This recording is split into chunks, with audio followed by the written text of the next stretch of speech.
قال ربي يعلم القول في السماء والأرض وهو السميع العليم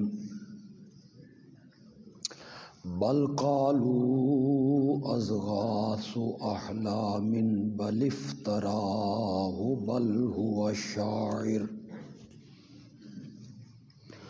فَلْيَأْتِنَا بِآيَةٍ كَمَا أُرْسِلَ الْأَوَّلُونَ مَا آمَنَتْ قَبْلَهُمْ مِنْ قَرْيَةٍ أَهْلَكْنَاهَا أَفَهُمْ يُؤْمِنُونَ فَاسْأَلُوا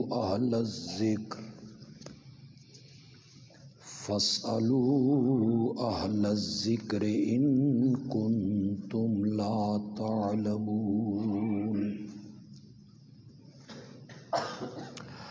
وَمَا جَعَلْنَاهُمْ جَسَدًا لَّا يَأْكُلُونَ الطَّعَامَ وَمَا كَانُوا خَالِدِينَ ثُمَّ صَدَقْنَاهُمُ الْوَعْدَ فَأَنجَيْنَاهُمْ وَمَن نَّشَاءُ أَنزَلْنَا إِلَيْكُمْ كِتَابًا فِيهِ ذِكْرُكُمْ أَفَلَا تَعْقِلُونَ اللهم صل على سيدنا ومولانا محمد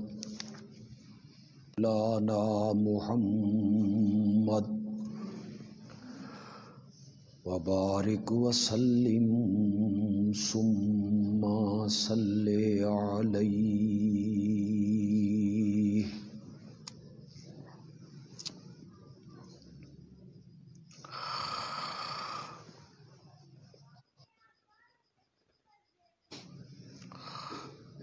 چند بنیادی باتیں انہیں بیان کرنا سورت کے مضامین کے سمجھنے کے لیے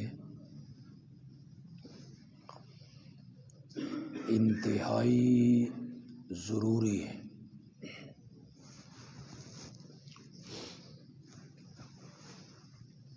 ان میں پہلی بات ہے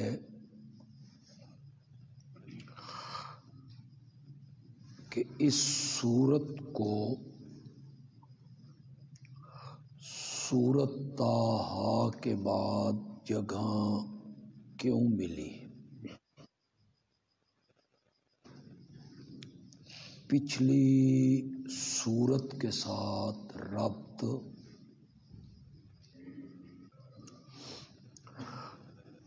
اس سورت کا یہ نام کیوں رکھا گیا؟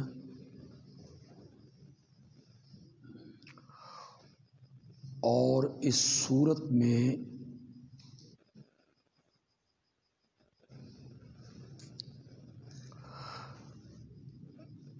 کہ قرآن آج جس ترتیب کے ساتھ ہمارے پاس ہے یہ نزولی ترتیب نہیں ہے.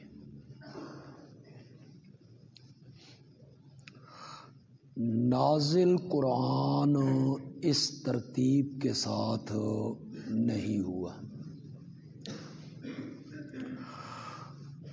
سورۃ الفاتحہ 5ویں نمبر پہ اتری، لیکن اسے سب سے پہلے جگہ ملی. پہلی وہی اقرا بسم ربک الذی خلق. نبوت کے عطا ہونے کے بعد پہلے دن اتری، لیکن اسے جگہ آخری پارے میں ملی۔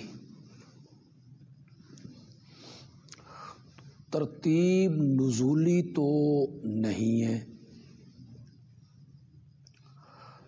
تو پھر یہ ترتیب یقیناً امام الانبیاء حضرت سیدنا محمد الرسول اللہ صلی اللہ علیہ وسلم نے رکھوائی۔ یہ بھی گمان نہیں کیا جا سکتا کہ آپ نے بغیر ربط کے کہا ہو کہ پہلے فاتحہ رکھ دو، اس کے ساتھ بقرہ رکھ دو، اس کے ساتھ آل عمران رکھ دو، بلکہ جس سورت کو جس سورت کے بعد رکھا گیا اس کا پہلی سورت کے ساتھ کوئی مضبوط تعلق ہوگا۔ جب کوئی آیتیں متفرق اترتی تو آپ کہتے اسے فلاں سورت کی فلاں آیتوں کے ساتھ رکھو۔ تو اس کا مطلب یہ ہے کہ وہ نئی اترنے والی آیتیں جن آیتوں کے ساتھ رکھوائی جا رہی ہیں ان دونوں کا آپس میں کوئی تعلق ہے۔ یہ دلیل ہے ان مفسرین کی جو نظم قرآن کے قائل ہیں، جن میں ہمارے شیخ رئیس المفسرین مولانا حسین علی رحمۃ اللہ علیہ سر فہرست ہیں۔ وہ کہتے ہیں اگر ربط نہ ہوتا تو یہ کہنے کی کیا ضرورت تھی کہ ان آیتوں کو فلاں آیتوں کے ساتھ رکھو، یا اس سورت کو فلاں سورت کے بعد رکھو۔ معلوم ہوتا ہے ہر سورت کا اپنے سے پہلی سورت کے ساتھ اور ہر آیت کا دوسری آیت کے ساتھ ایک گہرا تعلق ہے۔ جس طرح زنجیر کی کڑیاں ایک دوسرے کے ساتھ پیوست ہوتی ہیں، زنجیر کی کڑیاں ایک دوسرے کے ساتھ ملی ہوئی ہیں، اسی طرح قرآن کی تمام آیتیں مضامین کے لحاظ سے آپس میں جڑی ہوئی۔ جن لوگوں نے نظم قرآن کا انکار کیا وہ بھی کئی مفسرین ہیں، جدید بھی قدیم بھی، کہ نہیں یہ واقعات کی کتاب ہے، ایک واقعہ دوسرا واقعہ، ایک قصہ دوسرا قصہ، کبھی حضرت ہود کا، کبھی حضرت نوح کا، کبھی جنت کا، کبھی جہنم کا، کبھی مومنوں کا، کبھی کافروں کا تذکرہ ہوتا ہے، تو اس میں کوئی ربط تلاش کرنے کی ہمیں ضرورت نہیں ہے۔ تو انہیں اصل میں نظم قرآن کی سمجھ نہیں آئی۔ انہوں نے جب دیکھا کہ دو آیتیں آپس میں بے جوڑ ہیں، ان کا کوئی ربط نہیں ہے، تو انہوں نے آسانی اس میں سمجھی کہ جان چھڑاؤ اور کہو کہ یہ کوئی مربوط کتاب نہیں ہے۔ ہمارے شیخ مولانا حسین علی الوانی رحمۃ اللہ علیہ وہ فرماتے تھے اے اللہ دی کتاب میاں بندی دا کلام نہیں۔ کہتے ہیں کہ میاں بندی کوئی مجذوب تھا، خوشاب کے ایک علاقے نلی ناڑی میں رہتا تھا، بے ربط گفتگو کیا کرتا تھا، کوئی آسمان کی، کوئی زمین کی، کوئی مشرق کی، کوئی مغرب، بے ربط گفتگو کرتا تھا۔ تو مولانا حسین علی کہتے تھے اے اللہ دی کتاب اے میاں بندی دا کلام نہیں، کہ اللہ کبھی کسی کی بات کرے اور کبھی کوئی اور بات اللہ شروع کر دے۔ تو یہ مولانا حسین علی رحمۃ اللہ علیہ کا علمی اور تفسیری کمال ہے، اللہ انہیں جزا عطا فرمائے، کہ انہوں نے چند اصطلاحات بیان کر کے سورت کی آیتوں کو ایک دوسرے سے کیا کر دیا، مربوط کر دی۔ ان کی اصطلاحات سمجھ آ جائیں تو پھر وہ ربط بھی آسانی کے ساتھ سمجھ آ جاتا۔ کچھ لوگوں نے جو یہ ذہن بنایا، اچھے خاصے پڑھے لکھے علماء، کہ یہ قرآن جو موجودہ ہمارے پاس ہے یہ حضرت عثمان کا جمع کردہ ہے، شہرت دے دی اس بات کو کہ انہوں نے اسے جمع کیا تھا۔ یہ سراسر غلط ہے، اور یہ سین کا نہیں شین کا نظریہ ہے، اور انہیں تقویت دینے والی بات ہے۔ یہی بات تو وہ کہتے ہیں کہ قرآن میں حضرت علی کا تذکرہ بھی تھا، 12 اماموں کا تذکرہ بھی تھا، حضرت حسین کا تذکرہ بھی تھا، حضرت حسن کا تذکرہ بھی تھا، سیدہ فاطمہ کا تذکرہ بھی تھا۔ وہ کہتے ہیں ان کے نام تھے قرآن میں، حضرت عثمان نے اسے جمع کیا تو اناد کی وجہ سے وہ نام قرآن سے کیا کر دیے، باہر۔ ہم بھی انہی کی بولی بولنے لگے۔ ایسا پروپیگنڈا انہوں نے کیا کہ ہم بھی انہی کی بولی بولنے لگے۔ اگر قرآن حضرت عثمان نے جمع کیا اور اس سے پہلے قرآن جمع نہیں تھا، تو جو صحابہ حافظ تھے، کیسے حافظ تھے، کس کے حافظ تھے؟ حضرت عمر کے زمانے میں تراویح میں پڑھا جاتا تھا، کس طرح پڑھا جاتا تھا؟ تو نہیں، صحیح بات یہ ہے جسے ہمارے اہل سنت ظاہر بین علماء، وہ جو صدیوں سے مکھی پہ مکھی مارنے کے عادی ہوتے ہیں، فلاں نے لکھ دیا ہے، فلاں نے لکھ دیا ہے، فلاں کو سمجھ نہیں آئی، انہیں تو میری بات سمجھ نہیں آئے گی، لیکن حقیقی سچی بات یہ ہے کہ یہ قرآن جمع کیا تھا خود حضرت محمد الرسول اللہ صلی اللہ علیہ وسلم۔ ان آیتوں کو فلاں آیتوں کے ساتھ رکھ دو، اور یہ جو ترتیب ہے آج ہمارے پاس، یہ ترتیب بھی دی ہے خود حضرت محمد الرسول اللہ صلی اللہ علیہ وسلم نے۔ تو ہر صورت کا اپنے سے پہلی صورت کے ساتھ کیا ہوگا، جوڑ، جسے ہم ربط کہتے ہیں، آپ اسے جوڑ کہہ لیں، تعلق کہہ لیں۔ سورت انبیاء کا سورت طٰہٰ کے ساتھ کیا جوڑ ہے؟ اگر آپ کے ذہن میں ہو اور آپ بھول نہ گئے ہوں تو سورت طٰہٰ میں ابتدا میں اللہ نے ایک بات بیان کی تھی کہ حضرت موسیٰ علیہ السلام جب کوہ طور پہ آئے تھے ہماری تجلی کو آگ سمجھ کے، اور ہم نے انہیں کہا تھا کہ جسے آگ سمجھ کے آئے ہو، انی انا ربک، میں تیرا رب۔ یہ رب کی تجلی ہے، انا اخترتک، میں نے آپ کو چن لیا ہے۔ کس کے لیے؟ رسالت کے لیے، نبوت کے لیے، وحی کے لیے۔ فاستمع لما یوحیٰ، جو آپ کی طرف وحی کی جا رہی ہے اسے غور سے سنو، غور سے سنیے۔ اننی انا اللہ، بے شک میں ہی اللہ ہوں، لا الہ الا انا، اور میرے سوا کوئی الہ نہیں۔ فاعبدنی، لہذا عبادت کرنی ہے تو میرے موسیٰ کلیم اللہ میری عبادت کرنی۔ یہ حضرت موسیٰ پہ اترنے والی وحی کا سورت طٰہٰ میں ذکر ہوا۔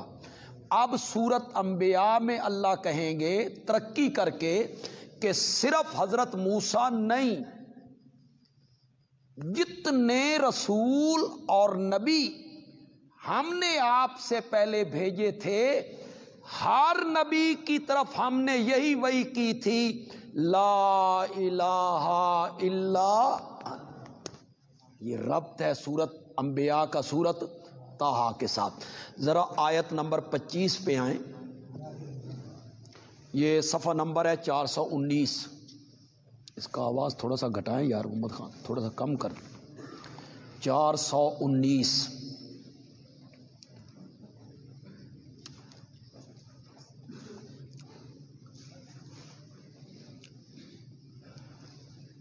آیت نمبر ہے 25۔ وَمَا أَرْسَلْنَا مِن قَبْلِكَ مِن رَّسُولٍ إِلَّا نُوحِي إِلَيْهِ أَنَّهُ لَا إِلَٰهَ إِلَّا أَنَا فَاعْبُدُونِ۔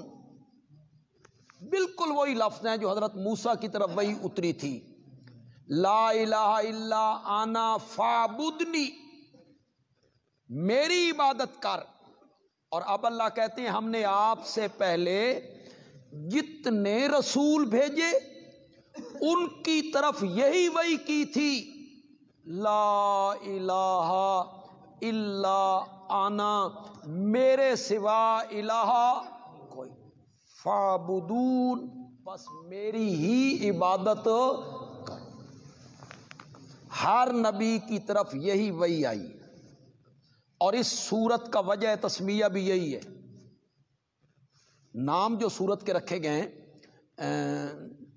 اس کی کوئی وجہ کو نہیں، وجہ ہے اس کی۔ گائے کا ذکر جس سورت میں ہوا سورت البقرہ، آل عمران کا ذکر ہوا آل عمران، عورتوں کے مسائل کا ذکر ہوا نساء، اترنے والے دسترخوان کا ذکر ہوا مائدہ، چوپایوں کا ذکر ہوا ڈنگر، چوپائے حیوان، اور مسئلہ یہ بیان ہوا کہ چوپائے میں نے بنائے ہیں، انہیں بطور نظر و نیاز میرے نام پہ ذبح کیا جائے گا، تو انعام۔ مال غنیمتوں کا ذکر ہوا تو انفال، توبہ کا لفظ آ گیا تو توبہ، حضرت یونس علیہ السلام کا تذکرہ ہوا تو اس کو یونس، پھر یوسف، راد، شہد کی مکھی کا ذکر ہوا تو نحل، چیمٹی کا ذکر ہوا تو نمل۔ کوئی وجہ تو ہے نا سورت کے نام رکھنے کی۔ نمل کا لفظ آیا سورت النمل، نحل کا لفظ آیا سورت النحل، بقرہ کا لفظ آیا سورت البقرہ، آل عمران کا لفظ آیا آل عمران، نساء کا لفظ آیا النساء سورت النساء، المائدہ تو سورت کا نام المائدہ، الانعام تو سورت کا نام بھی الانعام، یسألونک عن الانفال تو سورت کا نام بھی کیا رکھ دیا الانفال۔ اس کا نام سورت انبیاء کیوں رکھا؟ اس میں تو انبیاء کا کوئی لفظ ہی کوئی نہیں، انبیاء کا لفظ نہیں ہے اس میں، اس کا نام سورت انبیاء کیوں رکھا گیا؟ کیا اللہ نے اس میں سارے نبیوں کے نام لیے؟ چند نبیوں کے نام ہیں اس میں، ان کے واقعات بھی ہیں اس میں، لیکن اس وجہ سے اس کا نام سورت الانبیاء رکھ دیا گیا۔ انبیاء کا لفظ موجود نہیں، پھر سارے نبیوں کا ذکر موجود نہیں، اس کا نام سورت الانبیاء کیوں رکھا گیا؟ مولانا حسین علی رحمت اللہ علیہ فرماتے ہیں اس کا نام سورت الانبیاء اس لیے رکھا گیا، اللہ نے اس سورت میں اس مسئلے کو بیان کیا جس مسئلے پر سارے نبی متفق تھے، اور وہ کون سا مسئلہ تھا؟ مسئلہ الہ، لا الہ الا انت، سارے نبی اس پر متفق تھے۔ میں اگرچہ یہ بات اکثر کہا کرتا ہوں، پہلے بھی شاید یہاں کہی ہو، کچھ نئے لوگ آ جاتے ہیں، چلو انہیں کچھ اہمیت کا پتہ چلے کہ توحید کی اہمیت کیا ہے، لا الہ الا اللہ کی اہمیت اللہ کی نگاہوں میں کیا ہے، یہ مسئلہ کتنا اہم ہے۔ لوگ تو مذاق بنا دیتے ہیں نا، ہمارے متعلق تو لوگ مذاق کرتے ہیں، انہوں نے توحید تو سوا آندھی کوئی شے نہیں، ان کے جس خطیب کو سنو توحید توحید توحید کرتا رہتا ہے، شرک شرک کرتے رہتے ہیں، ان کو اور کوئی بات نہیں آتی۔ تو میں اسے اہمیت بتانے کے لیے ایک بات ذکر کیا کرتا ہوں کہ ختم نبوت کا مسئلہ ہمارے ملک میں وہ بڑی اہمیت کا حامل ہے کہ ان کا مرکز یہاں تھا ربوہ، جو چناب نگر میں نام تبدیل ہوا. اس کے خلاف تحریکیں چلتی رہیں، 53 کی تحریک چلی. اس میں کتنی صداقت ہے، 10,000 بندے اس تحریک میں شہید ہوئے، لیکن تحریک کامیابی سے ہمکنار نہ ہوئی. مطالبہ مسلمانوں کا یہ تھا کہ یہ مسلم نہیں ہے، یہ غیر مسلم ہے، یہ کیوں اپنے آپ کو مسلمان کہلاتے. پھر یہ تحریک چلی سن 1974 میں. پیپل پارٹی کی حکومت تھی، ذوالفقار علی بھٹو صاحب وزیر اعظم تھے. ربوے اسٹیشن پہ کچھ نوجوان مسلمان سفر کر رہے تھے، بچے نشتر کالج کے. انہیں اس ربوے اسٹیشن پہ انہوں نے مارا، ان بچوں کو. وہ زخمی حالت میں جب فیصل آباد پہنچے تو بس وہی جو چنگاری تھی اس نے آگ کی شکل اختیار کر لی. سارا فیصل آباد ہی باہر نکلا ہے، پھر پورا ملک باہر نکلا ہے کہ اتنے دیدہ دلیر ہیں کہ ہمارے بچے سفر کر رہے ہیں. انہوں نے اگر ربوہ اسٹیشن پہ ختم نبوت زندہ باد کا نعرہ لگا دیا ہے تو اس میں کون سی ایسی آفت آ گئی ہے. وہ کئی مہینوں تک وہ تحریک چلتی رہی. میں نے اس تحریک کو دیکھا بھی ہے، میں اس میں شامل بھی رہا ہوں. اللہ تعالیٰ نے سیاسی لوگوں کو یہ توفیق دے دی کہ اسمبلی نے متفقہ طور پر فیصلہ کر دیا کہ مرزائی غیر مسلم اقلیت، یہ مسلمان نہیں کہلا سکتے، ان کا اسلام سے کوئی تعلق نہیں ہے. اس میں بڑی بحث ہوتی رہی. ان کے خلیفے کو بھی بلایا گیا اسمبلی میں، تو نے جو کہنا ہے تو بھی کہہ. اس نے بھی اپنی تقریر کی. پھر علماء نے اس پر اعتراض کیے، جس کے جواب اس سے نہ بن پڑے. تو ہمارے ملک میں وہ تحریک ختم نبوت جو ہے نا، ختم نبوت کا مسئلہ وہ اہمیت اختیار کر گئی. لوگ اس کے لیے مال، جان، وقت قربان کرنے کے لیے ہر وقت کیا ہوتے ہیں، تیار ہو جاتے ہیں.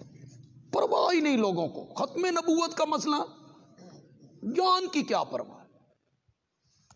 آپ یقین کریں کہ سن 1974 میں پیپل پارٹی کی حکومت تھی اور تحریک بھی حکومت کے خلاف ہی چل رہی تھی، ان سے مطالبہ ہو رہا تھا، لیکن پیپل پارٹی کے سارے کارکن ہمارے ساتھ کھڑے. وہ کہتے تھے سیاست بعد میں، ایمان پہلے. جب نعرے لگتے تھے گرتی ہوئی دیواروں کو ایک دھکا اور دو، تو وہ اس کے ساتھ نعرے بھی لگاتے تھے، حالانکہ دیوار ان دی اپنی سی. لیکن مسئلہ ختم نبوت کا ہے، آقا کی محبت کا ہے، نبی پاک سے تعلق کا ہے.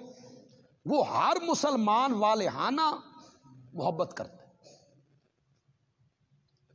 مجھے کل کوئی شخص کہہ رہا تھا کہ سینٹ میں اکثریت حاصل کر کے حکومت یہ چاہتی ہے کہ یہ قانون ختم کر دیا جائے. سینٹ میں ہماری اکثریت ہو جائے تو اس قانون کو ختم کر دیا جائے. حکومت یہ چاہتی ہے. میں نے کہا یہ کام بڑا مشکل ہے، یہ نہیں ہوگا. وہ کہنے لگے ہو جائے گا، فلاں کام حکومت نے کر لیا، فلاں کام حکومت نے. میں نے کہا جو کام بھی کر لیا ہے انشاءاللہ. یہ ختم نبوت والی شک کو اگر چھیڑا گیا نا، مجھے 100% تو میں نہیں کہہ سکتا، کچھ غالی کارکن ہوتے ہیں، لیکن 90% تحریک انصاف کے کارکن بھی انشاءاللہ حکومت کے خلاف کھڑے ہو جائیں. مجھے یقین ہے، کیوں ایمان ہے نا، کھڑے ہو جائیں گے، اس تحریک میں حصہ لیں گے. انشاءاللہ یہ قانون ختم نہیں ہو سکتا انشاءاللہ. تو یہ جو اہمیت اختیار کر گیا یہ مسئلہ، لوگ اس کے لیے مال، جان، وقت، بچے، سب چیز قربان کرنے کے لیے تیار ہیں. نہ سیاست دیکھتے ہیں، نہ حکومت دیکھتے ہیں، کچھ بھی نہیں دیکھتے. اس کی وجہ یہ ہے جو میری سمجھ میں آئی ہے، اس کی وجہ یہ ہے کہ لوگوں نے یہ دیکھا، نوجوانوں نے یہ دیکھا، وکیلوں نے دیکھا، تاجروں نے دیکھا، سرکاری لوگوں نے دیکھا کہ یہ علماء بریلوی دیوبندی اہل حدیث ایک دوسرے کے خلاف فتوے لگاتے ہیں، اشتہار چھاپتے ہیں، مناظروں کے چیلنج کرتے ہیں، مباحثے کے چیلنج کرتے ہیں، ایک دوسرے کے خلاف کفر کے فتوے لگاتے ہیں، تقریریں کرتے ہیں، لیکن یوں ہی ختم نبوت کا کوئی مسئلہ اٹھا نا تو سارے علماء یک جان ہو کر بازاروں میں نکل آئے۔ بریلوی دیوبندی اہل حدیث سارے اکٹھے کھڑے ہیں، اکٹھے ایک دوسروں کی مسجدوں میں جا رہے ہیں، تقریریں ہو رہی ہیں، چوکوں میں وہ لوگ دیکھتے ہیں، میرے مقتدی دیکھتے ہیں، دوسروں کے مقتدی دیکھتے ہیں کہ کل تک تو یار یہ ایک دوسرے کے خلاف تقریریں کرتے تھے، مناظروں کے چیلنج کرتے تھے، آج یہ سارے اختلاف بھلا کے آپس میں شیر و شکر ہو گئے، اکٹھے ہو گئے، ہاتھوں میں ہاتھ دے دیے انہوں نے۔ تو لوگ کہتے ہیں، سمجھتے ہیں کہ ختم نبوت کا مسئلہ بڑا اہم مسئلہ ہے کہ سارے علماء اس پر متفق ہیں، دیوبندی بھی، بریلوی بھی، اہل حدیث بھی، سارے اس مسئلے پر متفق ہیں۔ تو ختم نبوت کا مسئلہ بڑی اہمیت کا حامل مسئلہ ہے۔ میں کہتا ہوں، اور میری یہ بات پسند آئے تو میرے آواز کے ساتھ آواز ملائیے، جس مسئلے پر سارے انبیاء، سارے علماء متفق ہوں وہ تو اہمیت والا ہو جاتا ہے، اور جس مسئلے پر سارے انبیاء متفق ہو جائیں وہ مسئلہ کتنی اہمیت والا ہوگا۔ اس کی طرف لوگوں کی توجہ کیوں نہیں جاتی؟ سارے نبی اس مسئلے پر کیا ہیں، اور مسئلہ کیا ہے؟ لا الہ الا انا، لا الہ الا اللہ، کہ میرے سوا الہ، میرے سوا معبود کوئی نہیں، میرے سوا عبادت کے لائق کوئی نہیں، میرے سوا غائبانہ پکارے سننے والا کوئی نہیں، میرے سوا عالم الغیب، مشکل کشا، مختار کل، نظر و نیاز کے لائق، سجدے کے لائق، مختار کل، مالک، قادر، قدیر کوئی نہیں۔ یہ جو میں نے الہ کا میں نے ترجمہ کیا ہے نا، ویسے نہیں کیا، میں قرآن کا طالب علم ہوں، میں اس پر قرآن کی 20 آیتیں پیش کر سکتا ہوں۔ یہی ترجمہ ہے الہ کا، قرآن نے یہی ترجمہ کیا ہے۔ مالک اللہ ہے، عالم الغیب اللہ ہے، مختار اللہ ہے، غائبانہ پکارے سننے والا اللہ ہے، سجدے کے لائق اللہ ہے، نظر و نیاز کے لائق یہ قرآن نے الہ کا معنی جگہ جگہ کیا ہے۔ نہیں سمجھ آتی تو سورت طٰہٰ کی ابتدا پڑھو، نہیں سمجھ آتی تو سورت آل عمران کی ابتدا پڑھو، نہیں سمجھ آتی تو آیت الکرسی پڑھو، نہیں سمجھ آتی تو سورت قصص پڑھو۔ یہ انسان ہون دے باوجود تو نہیں سمجھ آندی، حدود کول سکھو، سورت نمل پڑھو۔ حدود کو بھی پتا تھا کہ الہ وہ ہوتا ہے جو عالم الغیب ہو، الہ وہ ہوتا ہے جو مالک ہو، الہ وہ ہوتا ہے جو مختار ہو، الہ وہ ہوتا ہے جو قادر ہو، الہ وہ ہوتا ہے جو غائبانہ پکارے سننے والا ہو، الہ وہ ہوتا ہے جو السمیع لکل دعا ہو، الہ وہ ہوتا ہے جو العلیم لکل حال ہو، ہر ایک کی حالت کو جانتا بھی ہو اور ہر ایک کی آواز کو یہ سننا ہی نہیں، اس اگے کرنا کی۔ حضرت ابراہیم علیہ السلام کی آپ سیرت پڑھیں، سورۃ شعراء پڑھیں، آپ سورۃ مریم پڑھیں۔ حضرت ابراہیم کی تبلیغ کا محور اور بنیاد یہی بات تھی، ان کو کیوں پوچھتے ہو جو سنتے؟ آپ دیکھ لیں، یا ابتی لم تعبد ما لا یسمع، ان کی پوجا پاٹ کیوں کرتا ہے جو سنتے نہیں؟ باہر آئے تو کو کیا کہتے ہیں؟ حال یسمعونکم اذ تدعون، جب تم ان کو پکارتے ہو، حال یسمعونکم، کیا یہ تمہاری پکارے ہیں؟ حضرت ابراہیم کی دعوت و تبلیغ میں بنیادی بات یہی تھی، جنہیں تم پکارتے ہو وہ سنتے نہیں، اور جو سن نہیں سکتا وہ الہ نہیں ہو سکتا، جو سن نہیں سکتا وہ معبود نہیں ہو سکتا، جو سن نہیں سکتا وہ مشکل کشا نہیں ہو سکتا۔ آج اشاعت التوحید کے علماء نے، خطباء نے تبلیغ میں اسی روش کو اختیار کیا ہے جس کو جد الانبیاء نے اختیار کیا تھا، حضرت ابراہیم علیہ السلام۔ ہم بھی کہتے ہیں جن کو تم پکارتے ہو وہ سنتے ہیں؟ جن قبروں والوں کو، مزار والوں کو تم پکار رہے ہو، انبیاء کو، اولیاء کو، بزرگان دین کو، کیا وہ تمہاری پکاریں سن رہے ہیں؟ قرآن نے بھی اسی کو کہا، والذین تدعون من دونہ ما یملکون من قطمیر ان تدعوہم لا یسمعوا دعاکم، اگر تم ان کو پکارو تو وہ تمہاری پکاریں نہیں سنتے۔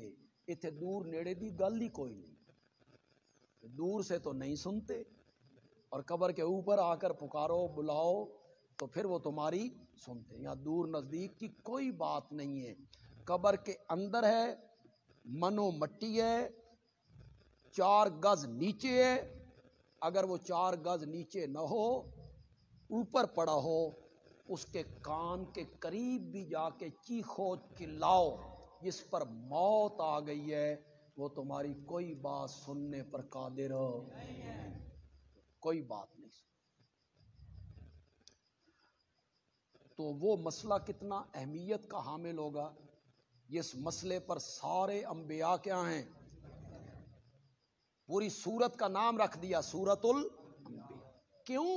آیت نمبر 25 میں اس مسئلے کا ذکر کیا جس مسئلے پر سارے انبیاء متفق تھے۔ وہ مسئلہ کیا تھا؟ لا الہ الا انت۔ کیوں جی؟ آپ کا کیا خیال ہے، مخلوقات میں اللہ کو سب سے زیادہ محبت، پیار کس سے ہوتا ہے؟ انبیاء سے۔ کس سے؟ سب سے زیادہ اللہ محبت کرتے ہیں اپنے نبی سے، وہ پہلے نبی ہوں یا وہ آخری نبی ہوں۔ آخری نبی کے ساتھ تو محبت کی حد ہی کر دی ہے میرے۔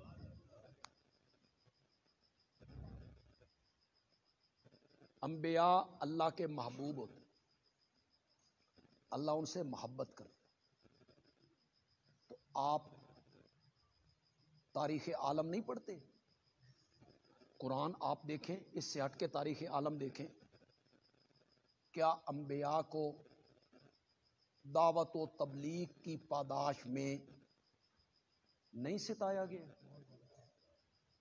نہیں مارا گیا، گلے میں رسیاں نہیں ڈالی گئیں، راستے میں کانٹے نہیں بچھائے گئے، پتھروں کی بارش نہیں کی گئی؟ ایک ایک دن میں 300 نبیوں کو شہید کیا گیا، تے کر دیا گیا، گردنیں اڑا دی گئی انبیاء کی، مارا گیا۔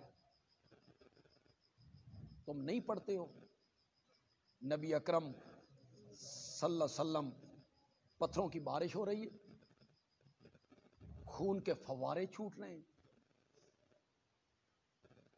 پیچھے سے ایک بندہ پکار رہا ہے، یہ پاگل ہے، پاگل ہے، پتھر بھی مار رہا ہے۔ پوچھنے والے نے پوچھا، وہ جو بعد میں ایمان لایا وہ خود روایت کرتا ہے، کہتا ہے میں نے پوچھا یہ کون ہے، کہ اس نے نبوت کا دعویٰ کیا، اور یہ کون ہے، کہ یہ اس کا سکا چچا ہے، یہ اس کا سکا چچا ہے۔ پاگل بھی کہہ رہا ہے، مجنون بھی کہہ رہا ہے، پتھروں کی بارش برسا رہا ہے۔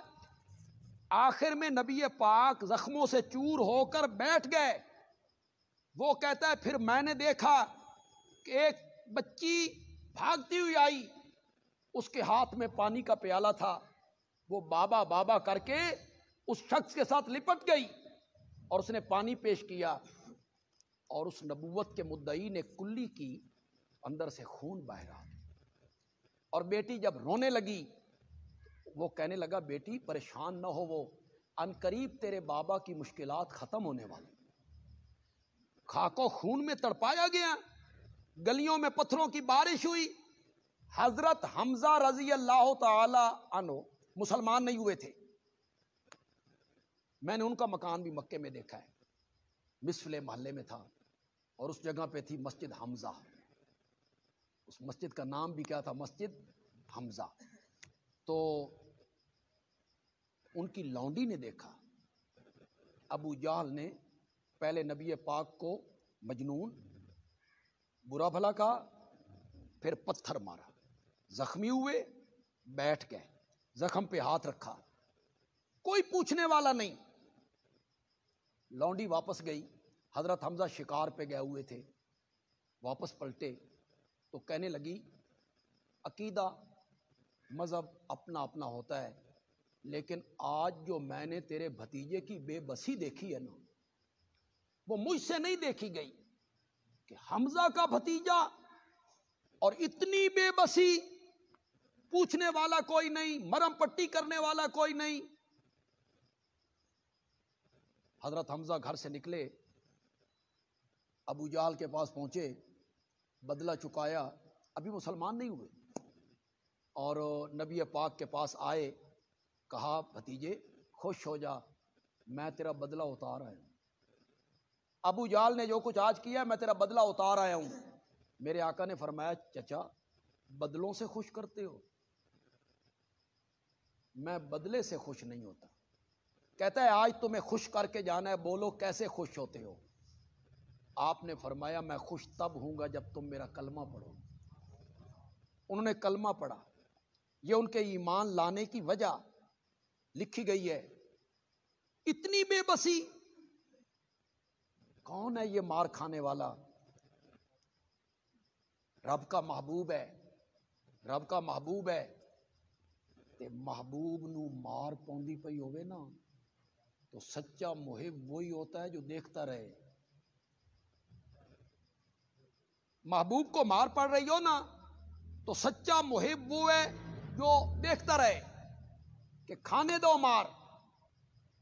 نہیں نہیں، محب برداشت نہیں کرتا کہ میرے محبوب کی طرف کوئی میلی آنکھ اٹھا کے دیکھے۔ لیکن یہاں کیا ہو رہا ہے؟ محب سب کچھ دیکھ رہا ہے، فتوے، پھبتیاں، بچے پیچھے ہیں، تالیاں پیٹی جا رہی ہیں، خاک و خون میں تڑپایا جا رہا ہے، پتھروں کی بارش ہو رہی ہے، اور وہ محب دیکھ رہا ہے اور کہہ رہا ہے میرے نبیوں سب سے زیادہ محبت اور پیار تم سے ہے، لیکن جس مسئلے کے لیے مار کھا رہے ہو نا وہ مسئلہ تم سے بھی زیادہ پیار ہے۔ مار کھاتے رہو، اس مسئلہ توحید کے سنانے میں نرمی اختیار۔ آپ کیا سمجھتے ہیں مسئلہ توحید کو؟ آپ کی نگاہوں میں توحید کی اہمیت ہی کوئی نہیں، جس کے لیے سارے انبیاء کو مبعوث کیا گیا۔ انبیاء جس مسئلے کے لیے مارے کھاتے رہے، انبیاء جس مسئلے کے لیے وطن سے بے وطن ہوتے رہے، انبیاء جس مسئلے کے لیے ہجرتیں کرتے رہے، تمہارے نزدیک اس مسئلے کی کوئی اہمیت ہی نہیں کہ حضرت موسیٰ علیہ السلام کو کہا جا رہا ہے جاؤ فرعون کے دربار میں اور اس کو جا کے بتاؤ کہ رب تو نہیں ہے، رب وہ ہے جس نے مجھے نبی بنا کے تیرے پاس بھیجا ہے، اسے بتاؤ، میری وحدانیت کا، میری ربوبیت کا اعلان کرو۔ حضرت موسیٰ علیہ السلام کہتے ہیں مولا فرعون عامر ہے، اس کی حکومت میں حزب اختلاف بھی کوئی نہیں، اس کا حکم چلتا ہے، اس کے دربار میں میں اسی کی ربوبیت کے خلاف آواز اٹھاؤں؟ مولا میری خیر ہے، اس نے اگر تیرے متعلق کوئی بات کہہ دی، کوئی گستاخانہ، تو یہ میری برداشت سے باہر ہوگا۔ مولا اگر اس نے میری بات کو نہ سنا، میں بیان کرتا رہا، اس نے نہ سنا، اللہ تعالیٰ کہتے ہیں جاؤ میرے پیغمبر کلیم اللہ، اور فرعون کے دربار میں میری وحدانیت اور ربوبیت کا اعلان کرو، انا اسمع وارا۔ اس نے نہ سنا تو کیا ہوا، عرش سے اتر کے میں سنوں گا، میں دیکھوں گا بھی صحیح، تو میری نگاہوں کے سامنے ہوگا، میں سنوں گا بھی صحیح۔ تم کیا جانو مسئلہ توحید کی اہمیت کیا ہے؟ تمہیں کیا پتا کہ یہ مسئلہ اللہ کو کتنا پیارا ہے اور اللہ اس مسئلہ توحید سے کتنی محبت کرتے ہیں؟ سارے انبیاء اسی کے لیے اللہ نے بھیجے تھے۔ تو سورت انبیاء کو سورت انبیاء کیوں کہتے ہیں؟ اس میں اللہ نے اس مسئلے کا ذکر کیا جس مسئلے پر سارے نبی کیا تھے؟ پھر اللہ اس میں مختلف انبیاء سے نقلی دلائل پیش کرے گی، وہ ہم جب وہاں پہنچیں گے تو میں بتاتا رہوں گا آپ کو، لیکن آپ فی الحال ذہن میں رکھیں۔ تقریباً 10 نقلی دلیلیں تفصیلی مختلف انبیاء سے، مختلف انبیاء کے واقعات اللہ ذکر کریں گے اور ان کے قصص کو اللہ کہیں مختصر کہیں تھوڑی سی وضاحت کے ساتھ اللہ بیان کریں گے، لیکن مین مضمون کیا ہوگا؟ لا الہ الا۔ سورت کا جو دعویٰ ہے وہ ابتدا ہی میں اللہ ذکر کر دیں گے، میں اسے پہلے پڑھ دیتا ہوں پھر پیچھے چلے جائیں گے۔ یہ آیت نمبر 3 ہے، 4 ہے، آیت نمبر 4۔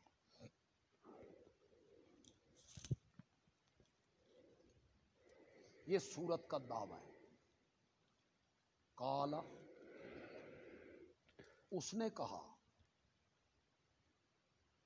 یہ قال کا فاعل کون ہے؟ حضرت محمد رسول اللہ صلی اللہ علیہ وسلم۔ قال، اس نبی نے کہا، جس نبی کے متعلق یہ کہہ رہے ہیں کہ پراگندہ خواب بیان کرتا رہتا ہے،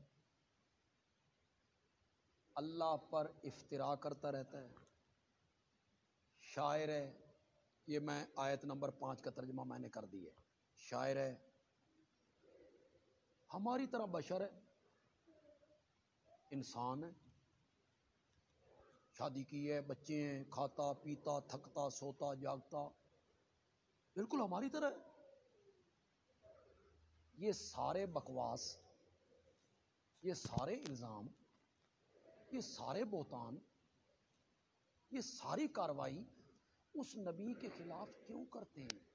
فرمایا کالا، اس لیے کرتے ہیں کہ وہ نبی یہ اعلان کرتا ہے، وہ نبی یہ اعلان کرتا ہے کیا؟ ربی یعلم القول،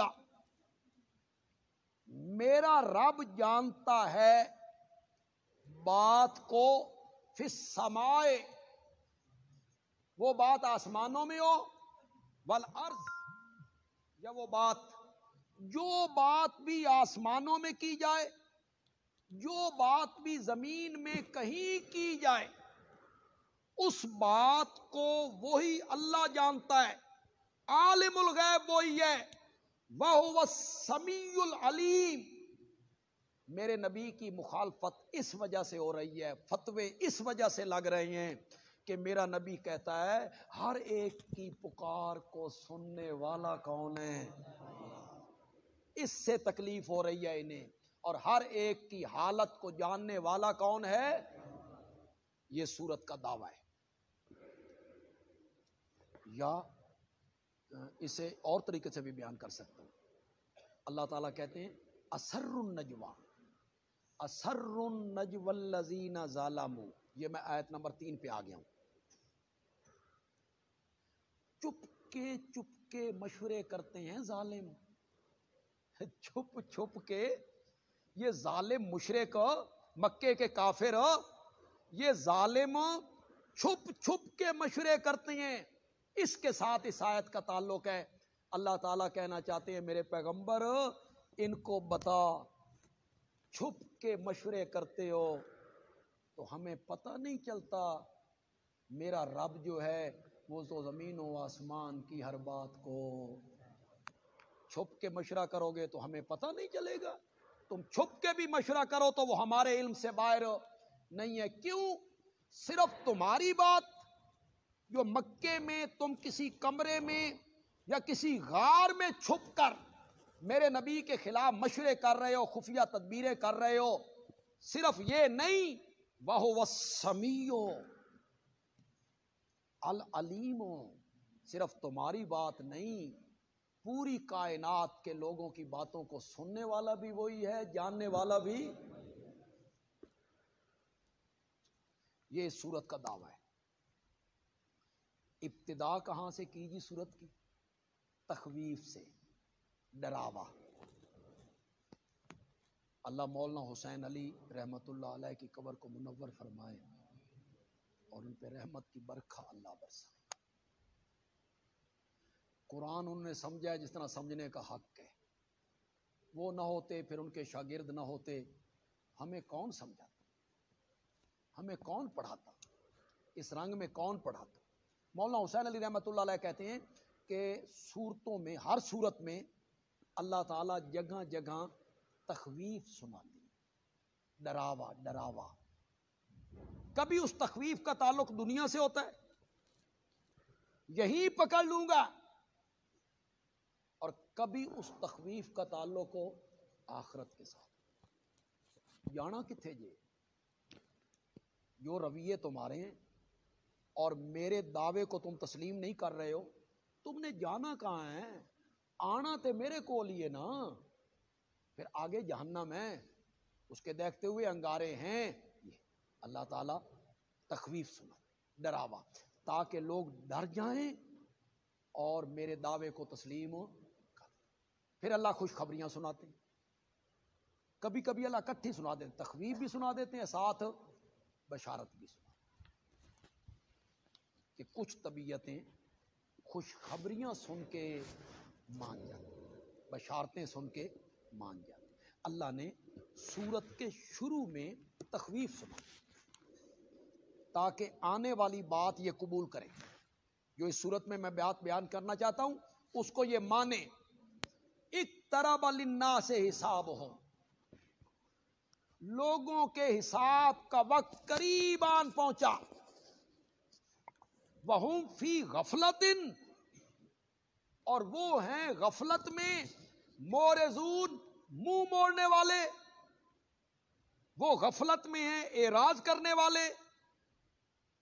حساب کا وقت قریب آن پہنچا ہے، یا تو مراد اس سے قیامت ہے، اور جتنی دنیا گزر چکی ہے، رہنے والی دنیا اس کی نسبت تھوڑی ہے، اس کی نسبت تھوڑی ہے، اس لیے کہا کہ قریب آ گئی ہے۔ ویسے اگر آپ تھوڑی سی توجہ فرمائیں اور کریں اس پر توجہ، میرے آقا پر نبوت کے دروازے کا بند ہو جانا یہ بھی اس بات کی علامت ہے کہ قیامت کیا ہے، ورنہ سلسلہ جاری تھا نبوت کا، نبی آ رہے تھے۔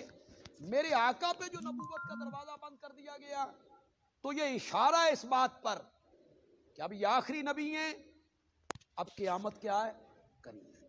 اس لیے کہا کہ ان کے حساب کا وقت کیا آ گیا، قریب آ گیا۔ نبی اکرم صلی اللہ علیہ وسلم کی ایک حدیث ہے، آپ نے سنی ہوگی، آپ نے فرمایا آنا والساعۃ کہاتین، آپ نے یہ دو انگلیاں اٹھائیں، میں اور قیامت اس طرح ہیں جس طرح یہ دو انگلیاں۔ علماء نے اس کے دو مفہوم بیان کیے، علماء نے مفہوم بیان یہ کیا، یہ ہے پوری دنیا، یہ ہے قیامت، اور یہ انگلی چھوٹی ہے، بس اتنی دنیا کی عمر گزر چکی ہے اور اتنی آگے باقی رہ گئی۔ ایک مفہوم یہ بیان کیا کہ اب قریب ہے، اور ایک مفہوم یہ بیان کیا علماء نے کہ میرے اور قیامت کے مابین اب کسی نبی نے نہیں۔ ایک مفہوم یہ بیان، میں اور قیامت اس طرح ہیں، ملے ہوئے ہیں، یعنی میرے اور قیامت کے درمیان اب کسی نبی نے نہیں آنا، کسی کو نبوت نہیں ملنی. یا یہاں حسابہم سے مراد موت ہے، لوگوں کے حساب کا وقت قریب آ گیا، یعنی موت کا وقت وہ تو ہے ہی قریب، کسی کو پتہ ہی نہیں. ویسے بھی عرب کے لوگ کہتے ہیں کہ جس چیز کا آنا یقینی ہو وہ قریب ہے، جس چیز کا آنا کیا ہو یقینی ہو وہ کیا ہے قریب. لوگوں کے حساب کا وقت قریب آن پہنچا اور انہیں فکر ہی کوئی نہیں، وہ غفلت میں اعراض کرنے والے. ما یاتیہم من ذکر من ربہم محدث الا استمعوہ وہم یلعبون. کوئی طالب علم سے بتائے گا بھئی یہ کیا ہے، تخویف کے بعد یہ کیا ہے؟ بول دو بول دو. شکوہ آپ نے بتایا، وہ طالب علم تو پیچھے رہ گیا بیچارہ، درس سننے والوں نے بتا دیا. یہ شکوہ ہے. اللہ تعالیٰ کا طریقہ کار صورتوں میں یہ ہے کہ اللہ مشرکین کے رویوں پر کیا کرتے ہیں، شکوہ، ان کا رویہ ذکر کرتے ہیں. مقصد یہ ہوتا ہے جسے میں بیان کرتا ہوں اپنے انداز میں. مقصد کیا ہوتا ہے، میرا سونا پیغمبر ساڈے سمجھان دا انداز ویکھ، انہاں دے کرتوت ویکھ.